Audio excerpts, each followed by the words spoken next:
Welcome to CMO Huddles Studio, the live streaming show dedicated to inspiring B2B greatness.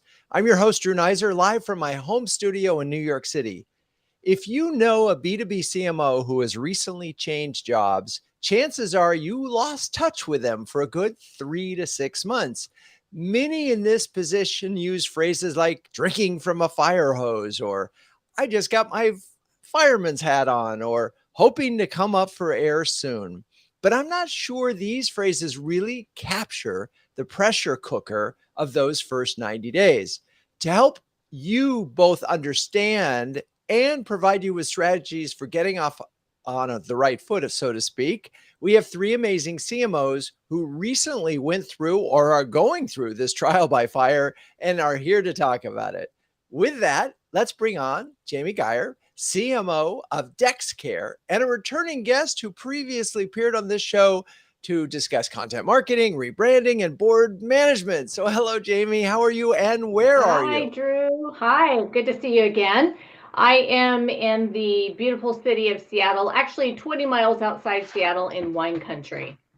Wow. And are you experiencing the hottest July on record like the rest of the world? No, we're actually having somewhat mild temperatures. It's been in the 70s, low 80s. It's very, very pleasant for this area. Lucky you. Okay. So this is like your third or fourth CMO role. And I think I counted roughly day 22, 210 or so at DexCare. Tell us a little bit about the company and what marketing challenges you sort of identified early on. Sure. So, uh, time is our most precious resource, and it couldn't be truer in healthcare. What DexCare does is we ensure that patients who are searching for healthcare can get timely access to that care based on the best capacity and resource use across different health systems and providers. And so, what that ensures is when you're needing care, you can get access to it as quickly as possible, but you're also matched to the right physician, the right location, because it's all about quality care. And interesting, I'm just thinking about personal. So you'll call your primary physician and you'll say, I'd love to come in because I've got this issue, and say, well, you can come in 3 months, and which is why all these sort of localized, like the city MDs are doing so well. But that seems like a really big issue from a patient side, uh, right? I mean, It is it's a big issue. And so what we try to do is load balance across the health system. So, and sometimes, by the way, and what we learned in COVID is that you may not need to be physically seen. So we have a virtual care platform as well. So if you want to book a same day virtual visit based on your reason for visit, we can make that happen as well. The really cool thing too, Drew, is that many patients, when they need access to care, they're not picking up the phone and calling, they're actually searching, they're right. Googling for it, trying to find the most convenient care close to where they live.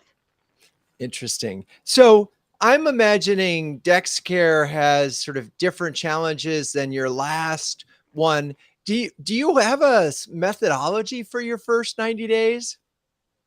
I do have a methodology, and it actually starts before day zero or day one of that 90-day window. So I think of T minus, and that really is setting expectations before I even accept a job. And that's part of the interview process and recruiting process. And just making sure that I have a really clear understanding of how they view the role of the chief marketing officer and the contributions that they're expecting to get, but also having a really pretty solid understanding of the stage of the company, because what you're going to end up doing and the information that you need for that first 90 days will be contingent upon the stage of the business. So there's homework that I'm doing even before I accept an offer. My methodology, once I do get in the door, is I spend the first 30 days really understanding how the business operates. So I'm kind of up leveling it beyond just my functional area to how does the business run? What are the operating principles? I spent a lot of time looking at financial information, the P&L, the balance sheet, and really just looking for opportunities to help improve and grow the company. Then it moves on to, okay, let me evaluate what we're doing in marketing or at the department level within marketing, but also with my partners in sales and customer success, and spending time there. And then it gets down to the individual level. So I break it down between first really understanding how the business operates, how do the departments contribute to the growth today, and then who are the individual people that comprise that the different departments, and what are they doing, and having a really good, I consider it my listening tour.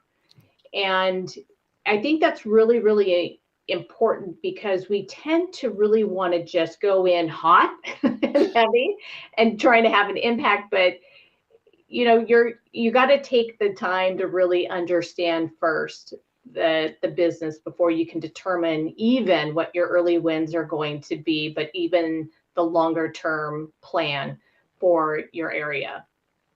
I want to. So one of the things that you really struck me is, the pre-planning and managing expectations. It's funny, the first chapter in my first book was all about setting expectations. And I feel like that's where a lot of CMO jobs go off the rails. And I don't think it's just because, or not that the CMO didn't set expectations, is that the CEO, frankly, wasn't committed to those expectations. They changed. And I'm wondering how you really are sure that, because, so often it's, we want to fix the brand, we want to fix demand, we have these certain things that we want to do. And then when you get in there, it's demand, demand, demand. or, and it's really hard. So how do you make sure in that T minus or minus that the expectations that you're setting are, in fact, you at least get 90 days to commitment, if not a year to those? Right. And I think we have to be realistic. We may think that we have the expectations nailed down perfectly, and you never will. So you have to be able to adapt to where there might be a mismatch. And some of that is constantly educating to your CEO once you do come in the door. But there's a lot of things that you can do prior to that. And through a lot of it is through conversations and just being very frank and transparent about and asking the right questions in advance to really understand their knowledge of marketing, not only their understanding of marketing, but who was sitting in your seat before, and really poking on that too. I've been in situations where I did have a predecessor. In other cases, I walked in as their first CMO. I actually think that's more challenging and more difficult, because they don't know what they don't know, and you're coming in to set that. That's where I think some of the expectation setting is really important. But I try to level set as much as I can, fully recognizing that when I come in, there's still going to be some education that needs to be done on what the CMO can contribute to the business. And I'm thinking about first 90 days of having worked on a client. And I always remember that all my ideas, and I would write them down. I couldn't share them right away, but that was sort of that moment where you can really see, because your eyes are so fresh and, you're used to seeing patterns and things. Did you find in your first 90 days, you had some aha moments? And then how did you manage not to immediately say, okay, let's do this? Yeah, there's always those aha moments. Right. And you have to exercise some restraint in immediately going after those ahas, because some of them you want to go in and quickly fix things. And so I try to restrain myself. And the reality is I am a very action oriented person. And so I have an inclination to want to just jump right in. And I've had to learn through experience that you've got to kind of back off of that a little bit. But there's always going to be the ahas. The ahas could simply be, wow, they don't have the infrastructure in place. This is going to make my job a little more challenging, or it's going to extend the time in which I can actually have really good, meaningful, long-term impact. And so there's going to be those moments, but I think some of the ahas really lead to us wanting to jump right in, and you got to show a little bit of restraint. for that. Yeah, at least save it for a moment or two. And I'm also imagining, and this is interesting because we know that like 80% of CEOs have no experience in marketing, although they probably had marketing obviously report to them, but they've never actually pulled the levers themselves.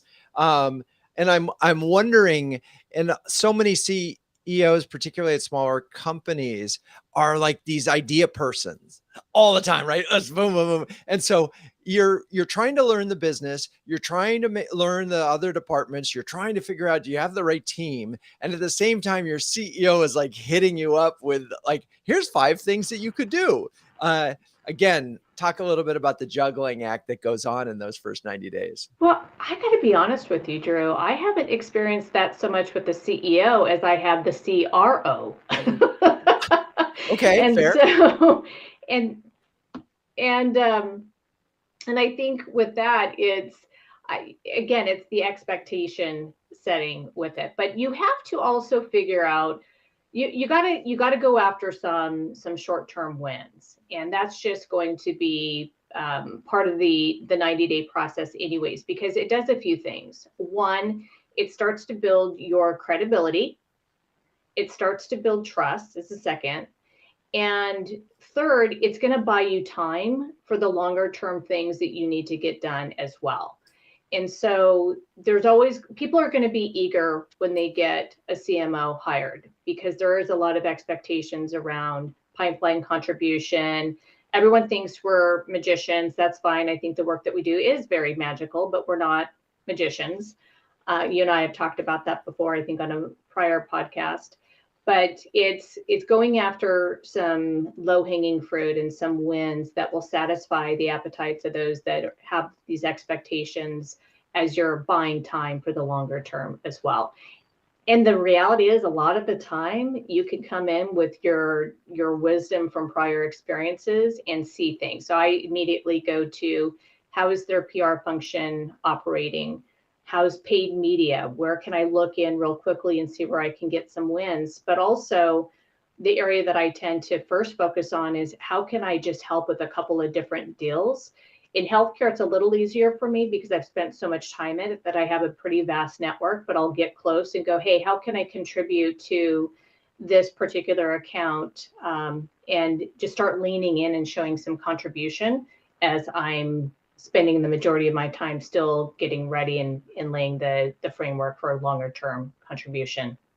I love it all. Now, one I'm going to have this ask for all 3 guests is, we have a quick wins, a first 90 days quick wins worksheet that a number of CMOs from CMO Huddles have contributed to. I'm going to now ask you all to go back and look at that list and add to it, see if we missed anything. I'm going to come back to you. We did have a question from the audience. I'm going to come back to that later, because now we got to move on to bring on Bernd Ledger, CMO of Cornerstone, OnDemand, and an industry expert who has graced our stage before, to delve into the topic of category creation and board management. Hello, Bernd. Hey, Drew. Great to be here again. Thanks for having me. Delighted. Now, so where are you? And tell us a bit about Cornerstone. Yeah, sure. Happy to. So I'm close to 4 months into my journey.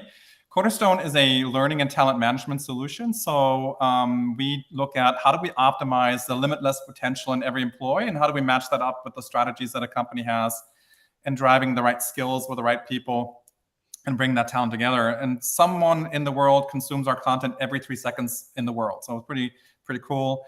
100 million users on our platform. So yeah, I'm on day 100 or just past that. I'm coming up close on 4 months. Congratulations on that. And you heard some of the things that Jamie said. I'm imagining that your playbook. So my first question, sort of dialing back, before you started, did you have a 30, 60, 90-day plan? First of all, were you asked to do one, and did you have one going in? I did. I think what was interesting, so kind of one thing that I try to do in every company that I assess or that I'm serious about, I actually put together an assessment, which was, I would say, about 40 slides of things that I could see from the outside, based on interview conversation, based on just tools that I could use that are open source that I could use to actually assess things that I could see. And I actually sent that to the CEO and the leadership team, and they felt that was, wow, that's a lot of due diligence and a lot of insights we already have. So I think kind of already, to Jamie's point, building that trust level even before you start.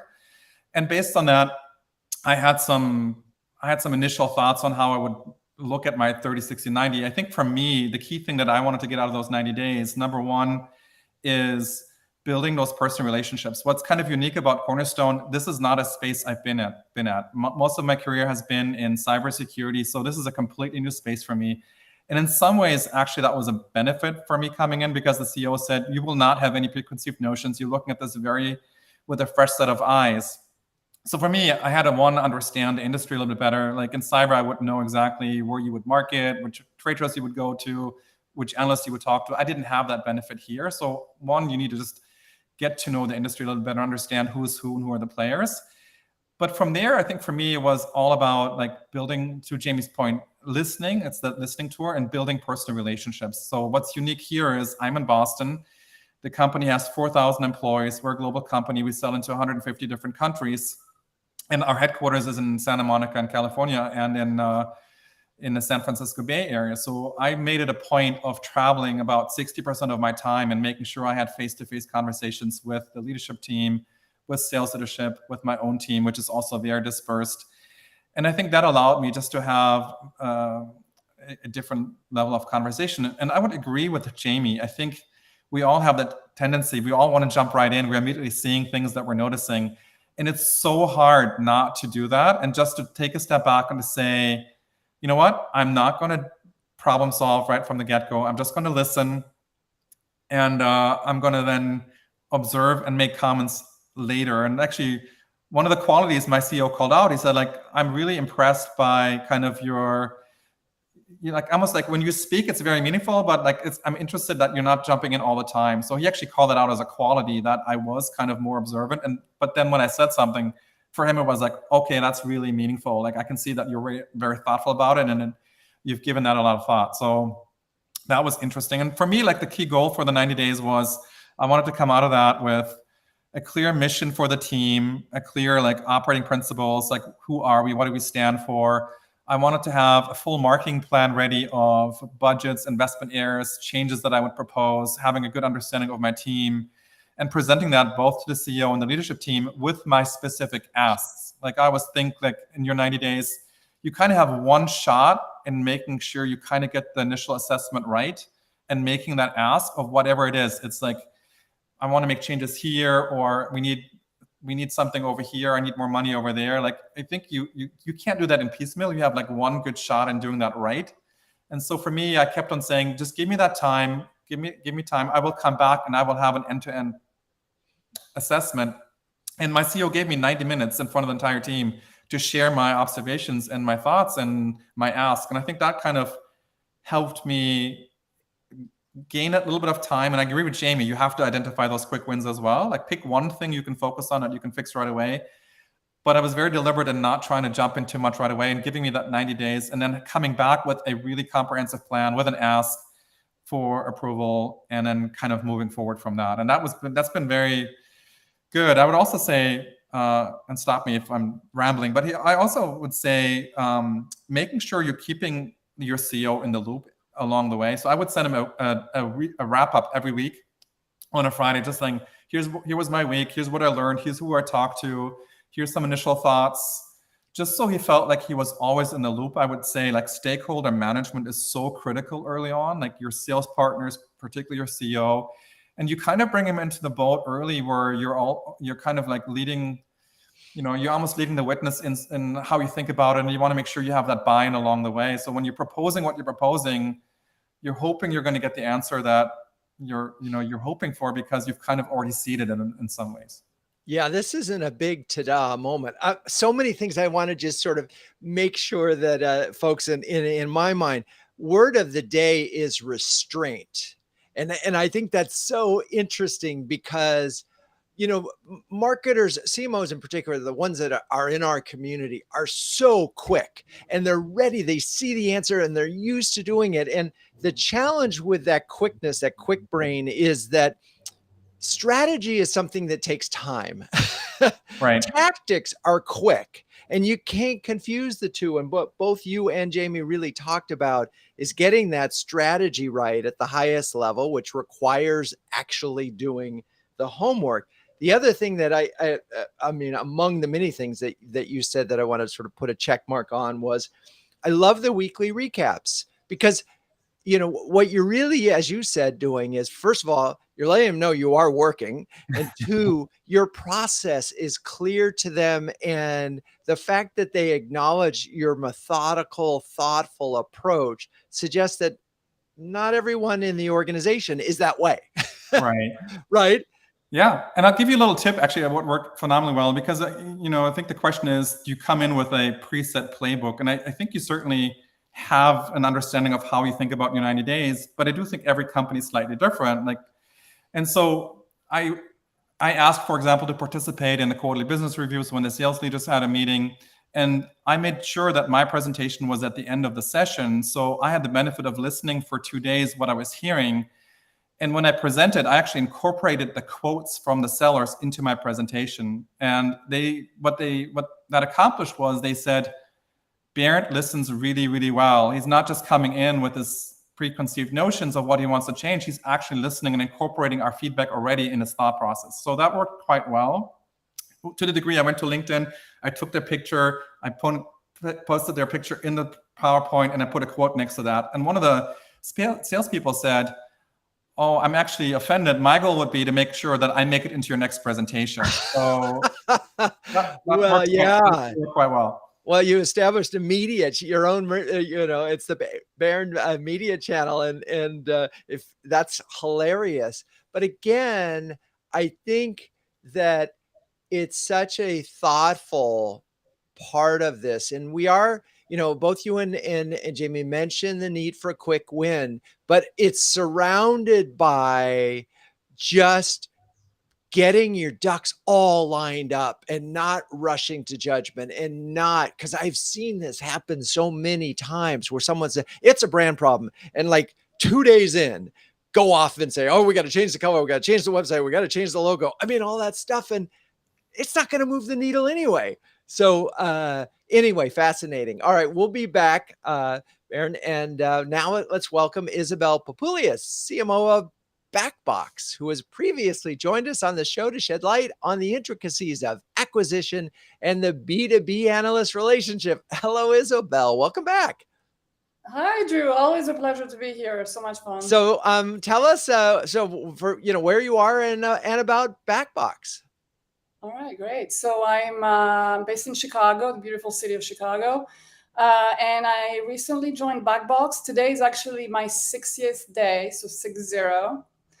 BackBox is a network and security device automation platform.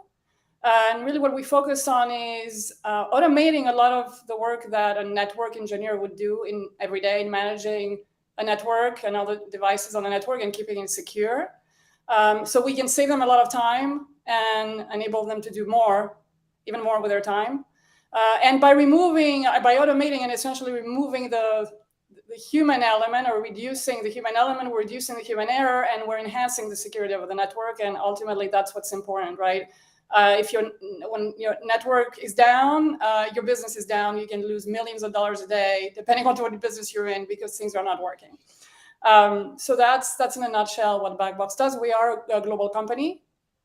We're based out of Dallas, but we're global. We're servicing many, many markets. And it's funny because Bernd mentioned that this was a new category for him, and I know you were CMO at MediaFly, and you weren't targeting IT security people over there. Is this a new category for you?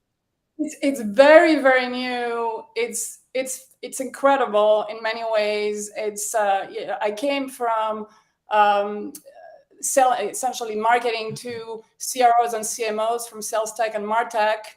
This is a highly, highly technical buyer.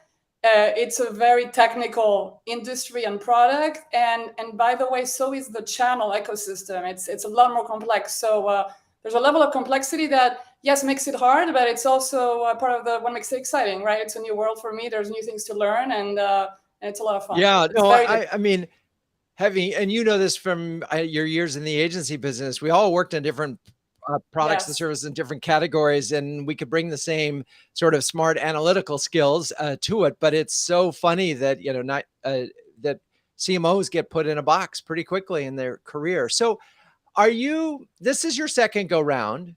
How has your approach evolved, changed? And I know we're only in day 60. It's amazing because you're day 60, Bernd is day 100, and Jamie's just over 200. But how is your approach? You're right in this first 60 to 90 days. Yes. So, and my approach has to be a little different too, because in my last position at Mediafly, I was in sales, and then I became head of marketing. I built a marketing function from scratch, but I was already in the organization, right? So I knew the company, I knew the issues and such. Now this is a head of marketing from the get-go. And so I've relied on very much building a 90-day plan before I started. There are two great books I recommend. Many of us know the first 90 days, I'm sure, but there's also another one. I think it's called, I have it right here, The New Leader's 100-Day Action Plan, and I've looked at both. So my 90-day plan was done before I started. I showed it to the CEO 3 days in, and it has been invaluable in both essentially managing up and what I call sideways, right? So that, and I think Bernd mentioned this, I'm controlling the narrative, to be completely blunt. I'm telling everyone what I'm doing. They're not telling me what to do in my first 90 days, right? And there's transparency, so they know, right? But at the same time, it's keeping me on track for myself. Am I going through the phases? Am I falling behind and whatnot? And it's helping me to manage my time and not get distracted. The 90-day plan is, essentially it's called more of a learning plan, right? Gathering all the insights that I need as quickly as possible, understanding the business, like Jamie said, that's a lot of the first 30 days. The next 30 days after that, deep dive in marketing, customers, channel, product, etc. Deepening my knowledge and starting to make some decisions based on the foundational knowledge I built in the first 30 days. And the last 30 days of the 90-day plan are essentially starting to operationalize what I learn and making changes, institutionalizing and scaling things more or less, And so it's really interesting. I'll give you a very specific example because I think it's potent, right? I had talking to analysts in my 60 days, and someone invited me to an analyst call in my 30 days, and I went back. I said, I will not join this meeting. This is not in my first 30 days of the plan. It's my next 30 days. You can start inviting me in the next 30 days. Interesting. That must have taken people aback a bit. I don't think so, because they had seen it, Okay. right? It was just a matter of reminding them. And so it's at a very tactical level, it helps you to not get distracted. And in fact, even my CEO said to me when he saw the 90-day plan, which he loved, and he said to me, no one has put it in front of me in this quickly. So preparation, everything that everyone else said, you're starting the work before day 0, 100%, right? But he said to me, make sure you stick to the plan and not get ahead of yourself, because you will get distracted. People will pull you in multiple directions. And yes, of course, there is some of that, inevitably, right? You have to manage some of that. But coming back to that is important. And I did have curveballs thrown at me. I mean, I had to go into a second half of the year planning meeting 10 days in and present my second half of the year marketing priorities. How do you do that? Just wait. How do you do that? You're 10 days in and these are my marketing priorities. I mean, So let me explain, right? This is a curveball. It's not in the 90-day plan. The 90-day plan clearly says building knowledge, culminating into a marketing plan at the end of the 90 days. Now, because I started my discovery, right, before I actually started the job, in my interviews, and then I had already had one-on-ones before starting, and then I accelerated one-on-ones from day one. My first week was just one-on-ones conversations from 9 a.m. to 6 p.m. This is no exaggeration, right? And by the time I got to that first half planning meeting 10 days in, I had a strong hypothesis based on my understanding of BackBox by then, but also my own experience of working at companies this stage, of what marketing needed to prioritize, right? The priorities, and then some sense of the strategy and some sense of tactics and maybe outcomes. But of course, the tactics and the outcomes were not baked in any way, right? They were more like a hypothesis. So I was able to have an intelligent proposal in front of the entire ELT, and it was extremely well received. And that's because the learning process and really the work starts before day one of the job. Interesting. I mean, I'm still I'm going to be stuck on that for a while, because you spent the first week, that's 5 of those 10 days assessing the team. What do you have? You're also trying to get a sense of, beyond the team, sort of the infrastructure, right? I mean, what's the marketing stack like and so forth. So your process and are those things. And then you got to look at programs that are currently in place, wherever the spend is, and you got to assess all of those. And you spent, all of the first, it's, Mike, I guess the sort of, they're just got to be the best guesses you have after 10 days is really what you're saying. Yeah. And I think you have to, and that's a conversation. You have to be prepared to say that. I mean, that's my hypothesis based on what I know today. And, right. The caveat here is I may have to tweak some of these or change some of these 30 days from now, 60 days from now. Obviously, right. We have to be reasonable. We're not magicians, like Jamie said, right? So, right. And presumably you're working with a CEO that's reasonable and an executive team, right? A lot of my one-on-ones, all of them were the first few days were getting through the executive team and understanding the business, right. Not just marketing, the business. Right. Okay. So we've had some consistent themes. By the way, I'm a huge fan of The First 90 Days. If you haven't read that book, I think it's one of the best business books ever written, not just First 90 Days. It's just so smart. And the way it assesses how you can make a difference in an organization from any job. So thank you for reminding me of that. So you have a plan going in. That was first number one. You have something, a framework for how you're going to tackle the challenge. You're spending a lot of time listening. You're trying not to make any assumptions. You're looking for some quick wins. You start to form hypothesis, and you keep everybody informed. All right. That's a great sort of where we are. We got a lot more to cover. I'm going to take a second and talk about CMO Huddles. CMO Huddles was launched in 2020. CMO Huddles is a vibrant community of over 175 highly effective B2B CMOs who share, care, and dare each other to greatness. One CMO described Huddlers as a cross between an executive workshop and a therapy session.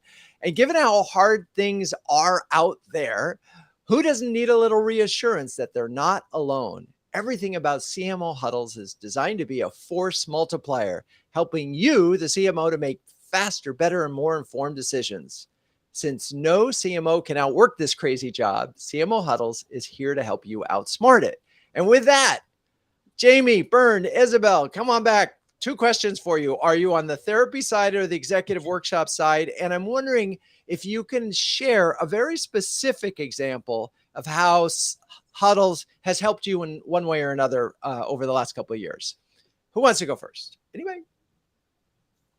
Jamie? I can go. Okay, go ahead, Isabelle. Yeah, I mean, what I like the most about the Huddles is the small format of the Huddles, where we get to discuss a specific topic. But then what the small format does for me is it allows me to build one-on-one relationships with people more easily. And so the biggest outcome for me has been the follow-ups and the relationships I've then built with individual CMOs. And then I go to them and I say, talk to me about how you look at your pipeline, and let's compare notes, and those types of things. And so there's a group forum, but because it is what it is and it's small, it allows me to then develop my own relationships from there. That's the biggest thing I've taken out of the Huddles. No, and I love it, and I especially appreciate it because we are primarily virtual, and we were born in an era where it was primarily virtual, but these relationships are being built despite that. Bernd, Jamie, anything to add? Yeah, I would second that. I think it's a phenomenal safe place where you can ask questions that you might not want to ask other folks, either in your organization or elsewhere. So it's a good way of confirming, asking, what technology are you using? What experience do you have here? And I think, Drew, what you and the team do so well is like you allow even like specialties, like you have certain people who have certain specialties. So even asking you, hey, I need to talk to somebody about ABX, or I need to take a look at, I don't know, an ABX platform, or I have questions around this or that vendor. And like you're able to tie these bits and pieces together really quickly so that we can have very meaningful conversations with people who are experts in those areas. And I think that's so helpful when we're all struggling with answers sometimes. I appreciate that so much. Jamie. I would say one of the biggest benefits has been just-in-time access to people that can provide recommendations and answers. A real live situation came up. I'll give two. One is similar to what Bernd was saying around ABX. I came to the community because I needed a fast track access to a really strong consultant that could come in and help us prepare to shift towards an ABX strategy. So I came to this community and asked for recommendations and kind of bypass just very cold research on that. And then more specifically to my industry, just yesterday, I reached out to a fellow Huddler and asked if she had used a particular technology that we're evaluating and her terms for that. So it's, for me, I love these forums, but it's been that just-in-time access to intelligence and recommendations that the community provides, and everyone's so quick to respond, which I love. There's a sense of urgency among us CMOs. Well, and I so appreciate that comment, because the one thing that you all know, and you, first of all, you've all been wonderful huddlers and active in it, is that you can't make time. You can. And so if there's any way that another CMO can save you time, it's a beautiful gift. Well, anyway, if you're a B2B CMO who can share, care, and dare with the best of them, do me a favor, do us a favor, check out CMOHuddles.com. Okay. So we have one question for all of you, which is, so you know that we also have a transition team in CMO Huddles, and we're supporting, and that team is actually substantial right now. And there's been a debate, which I've tried to kind of guide, about when you're interviewing for an opportunity and someone says, well, I'd love to see your 30, 60, 90-day plan. I'd love to get some thoughts from you in advance. How do you feel about when that happens? Because Bernd, you mentioned that you already had slides that before you took the job. How do you feel about during the interview process, providing some guidance, like Bernd, like you did? I mean, should other CMOs who are looking for opportunities right now be doing that kind of thing? I'll speak up just what my thought process was. I think it's an opportunity for you to stand out, to differentiate, to demonstrate your thought process. And because you always get the question, okay, are you a thinker or you're a doer? Like, what's your style? And like having an opportunity where you can demonstrate your thoughtfulness, your strategic approach, but also your ability just to kind of roll up your sleeves and do. I do think that gives you an opportunity just to shine and to stand out. So whatever it is, it's a 30, 60, 90, but maybe putting a little bit more work into it beyond like, well, I'm going to listen to 30 days and then do this 60 days and do this 90 days. Like if you can make it a little bit more real and make it more contextual, I think that goes over a long way. And I'm sure it'll impress the people who are looking at hiring you.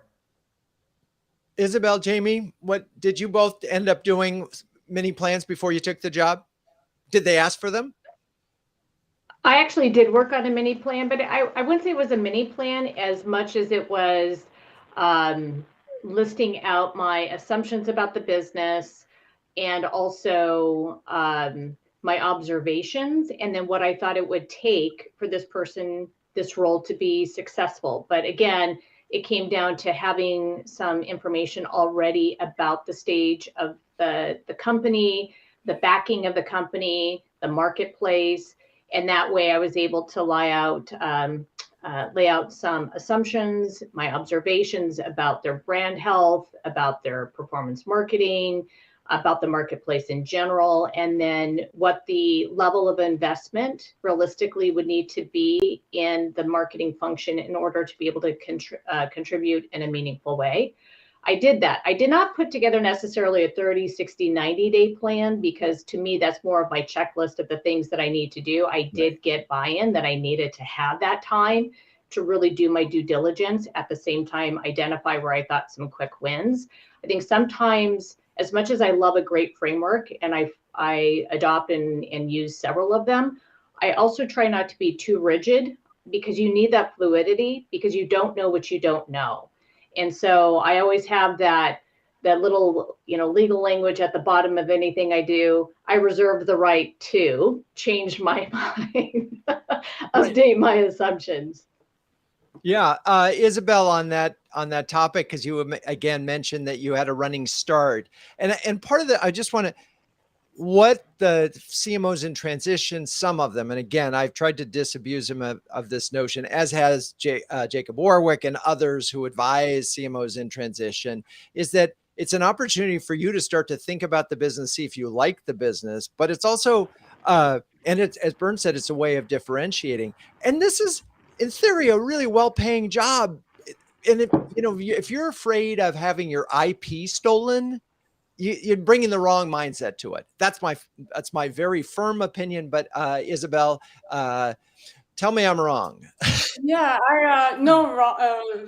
Drew, you're not wrong. I agree with that. I mean, and with everyone else too. I think there's, the sooner you put ideas on the table, the more they'll appreciate you. That said, I think, we have to be really careful because we don't know what we don't know, and we've talked about that too, right? I don't know how you can put a plan in place without having started the job when you haven't had the time to do the discovery. Right now, I think it also depends on the interview process and how long it takes and whether they're asking you for projects and things like that. Mine was very fast. I mean, we moved in 3 weeks, right? So within that context, we had conversations about my hypothesis on the brand, observations, things I was seeing about the business, the competition, and we had very clear discussions around expectations for marketing, resources needed to be successful, and so on. But then going in, I had those conversations again, right, to make sure that what I heard during the interview process still stood on day one. So I don't know if that answers the question. It does, and it's good. And I can move on. We did have a question from Chris Carolyn, who asked, something I struggle with was the continuing a high level of communication. Because Bernd, you mentioned you had an email going out to your boss, for example, every week, and you sort of establish this rhythm of communications to stakeholders in the first 90 days because you need them, they need, and then how do you keep that up? Or how do you sort of wean them off that I'm here every single day giving you information every day? Any thoughts there? Yeah, I think from my end, what I try to establish is a regular cadence with the key stakeholders. So I have like a weekly one-on-one with the head of sales for each of the regions. I look at what is the right cadence to actually present something that I think is of importance to the executive leadership team, where I want to communicate a strategy or feedback or input. So finding those regular vehicles, or like the quarterly business review, and inserting yourself, or like thinking about how often do you want to travel if you're remote into other offices or with other folks, so you can be part of those conversations. So even if they're not your conversations, they get a glimpse into your world and you get a glimpse into their world. So I try to find those vehicles on a regular basis that allow me to have those conversations. So you're listening and you're communicating at the same time. And Chris, I want to give you this one other thought. So in my book, I talk about an interview I had with Jeff Perkins, who was the CMO of Park Mobile. And he talked about, for his first year, he wrote a very personal email to everybody. It was sort of a weekly kind of newsletter, sort of news from the front. And it had a very personal and some humor in it. But it really helped to set the tone that this was a company that's counting on employees to help innovate. And it did that. So it's an opportunity, I guess, is to really become an internal voice of the company, if that's something that you're comfortable with. Jamie, thoughts? Whoops. Your connection broke for a second. I'm going to go. We'll go to Isabelle. I actually lost the connection too for a few minutes, Okay. Drew. I'm sorry. I did not hear the whole thing. Okay. No, it was just about keeping a high level of communication throughout the period. Okay. I mean, I have weekly one-on-ones with everyone on the ELT. and not just the CEO. And there's a high level of collaboration, transparency, and we have a weekly ELT as well as a group. I don't foresee changing that. I think I'll keep it that way. So I'm not looking to reduce the communication, and it's working, and we'll keep it. Okay. All right. We have another question that I think is really pertinent. So here you are, as I said, very at the top of the show, you're drinking from the fire hose, you're assessing your challenges. And meanwhile, new vendors are, and I hope Jamie can rejoin us quickly. And you're crazy busy, but you probably do have a need for new vendors. How should new vendors sort of approach you in this weird moment where you're crazy busy, but you might actually need some help? Any thoughts? Jamie, any thoughts on Am I back? You're back. You're back. So the question All right. the question is, in this first 90 days, right? You're overwhelmed. You're assessing problems, but as you're assessing problems, you may identify, hey, I need help with something. What advice would you give to new vendors that are trying to approach you or you or other CMOs in this crazy moment? I mean, by the way, it's a challenge that when I know a prospective huddler is taking on that first 90 days, mainly it's like, here's your first 90-day quick wins checklist, and I won't talk to you till you come up for air. But any thoughts on what other vendors should do? Yeah, and by the way, this is something that as marketers we should practice when we know somebody's left one job and gone to another and they're a potential buyer, is give them some space initially. The first 30, 60 days, exactly what these CMOs are doing. They are heads down, learning about the company and putting their strategy in place. So yeah, reach out, say hello, congratulate them on their move, let them know that you're there, and then come back to them 60 days after joining, and they're probably coming up from air, probably have points on the board in terms of what direction they want to take the marketing organization and how vendors can help support. But also, it's really important to say, we're here to help you. We know what it feels like to be that first 90 days into a job, and these are the things that you're doing. We're here to support your bigger initiatives, and then let it organically grow from there. Got it. Great. And by the way, thank you, John Russo, for that question. Quick wins came up a couple times in this all of you mentioned it, and I want to make sure that folks are clear about what those really look like. And if you have an example, either from this job or a previous experience, that it would be helpful, because I just want folks to. I remember I had a conversation with a CMO who noticed that they didn't have a telephone number on the website. And that was like suddenly, and they were in an industry where people still use the phone.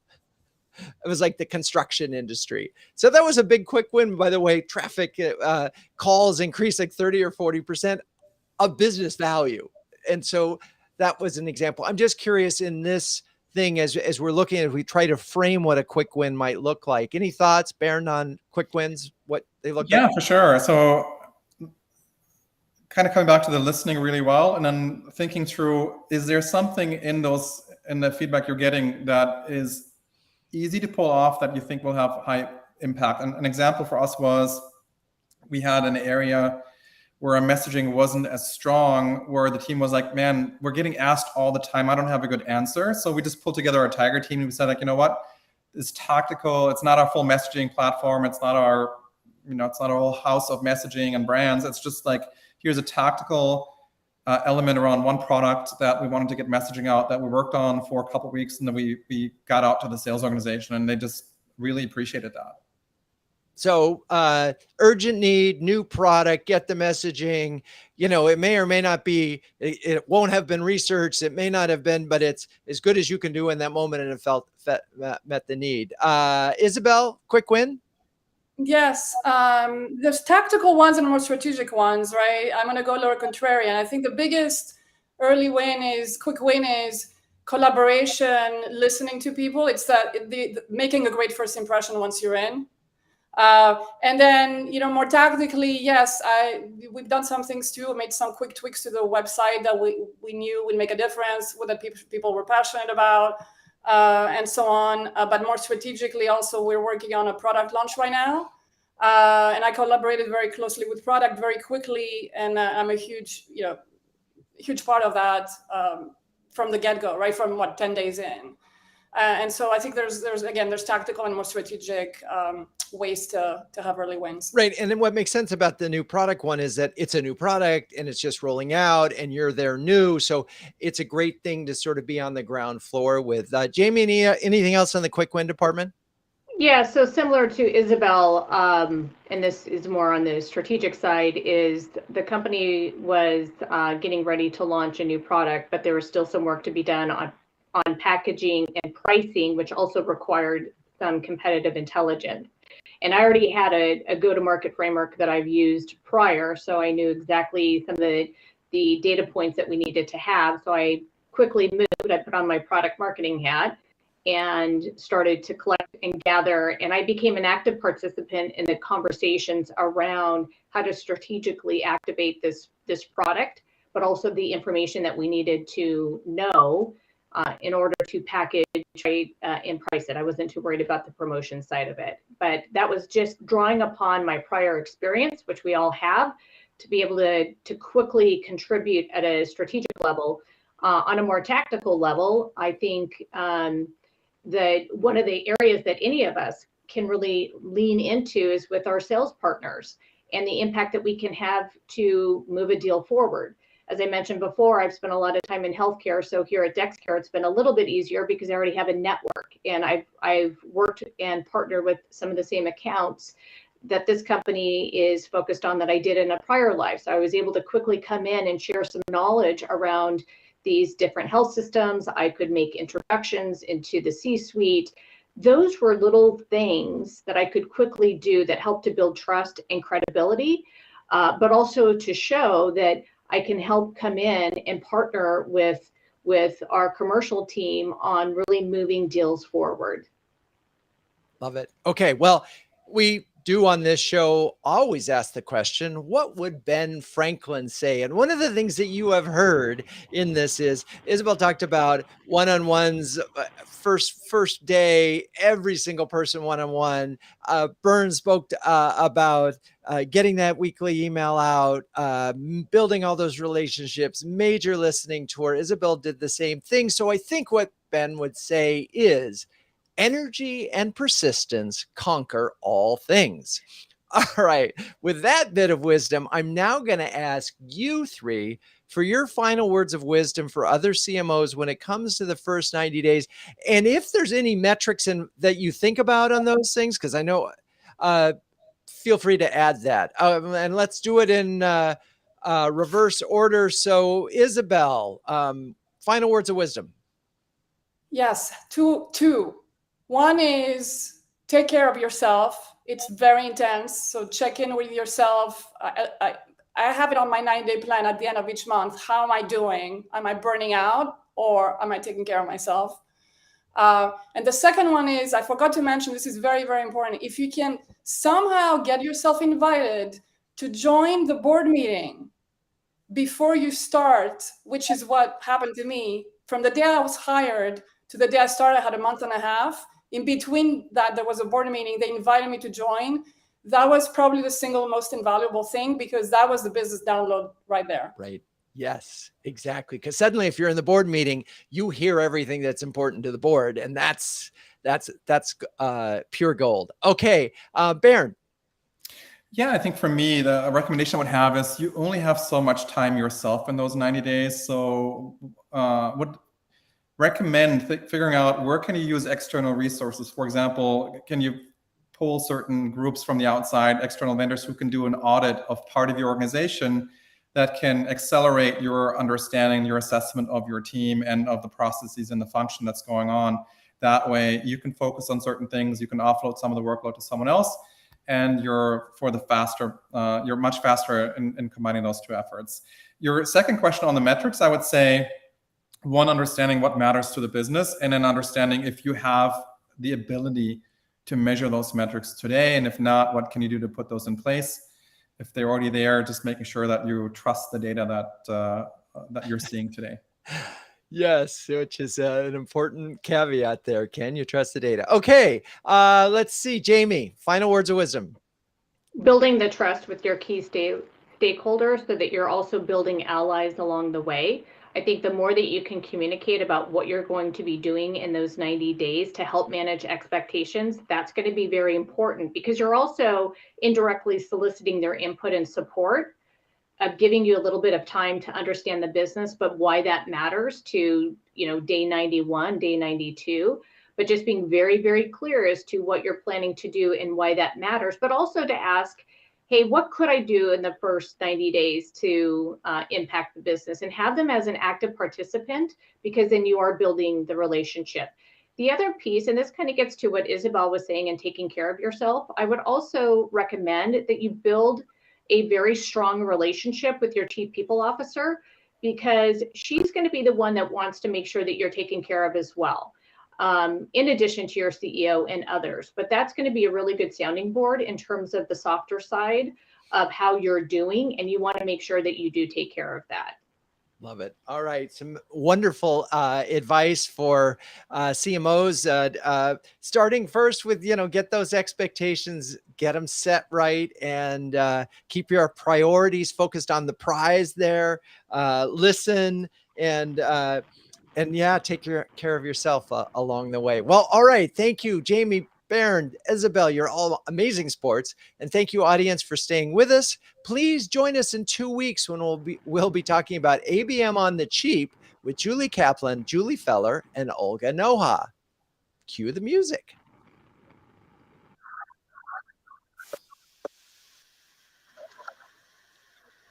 CMO Huddles Studio is produced by Melissa Caffrey. Our production assistant is Laura Parkin. If you'd like to learn more about CMO Huddles, please visit cmohuddles.com.